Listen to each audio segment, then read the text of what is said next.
Ça fait 10 ans que dans la région Rhône-Alpes-Auvergne, la dépense de fonctionnement n'a cessé d'augmenter, avec des factures parfois profondément choquantes.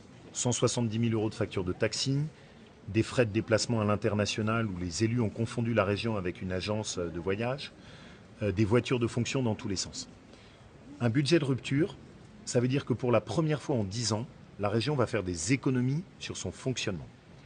Et que cet argent, nous allons le rendre aux habitants de notre région.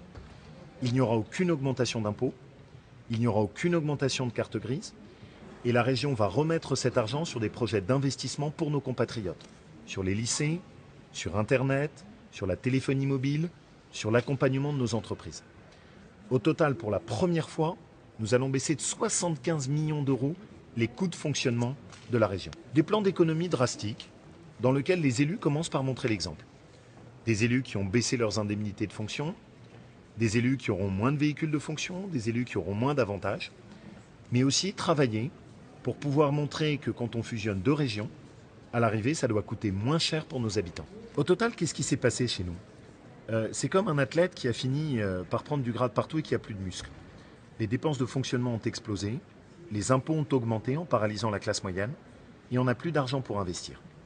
Ce qu'on est en train, nous, de mettre en place, c'est un cercle vertueux. Moins de dépenses administratives, pas d'augmentation d'impôts et plus d'argent pour investir dans des projets. Pourquoi ? Parce que quand on investit dans des projets, on génère de l'activité pour les entreprises. On génère de l'activité pour les entreprises du BTP.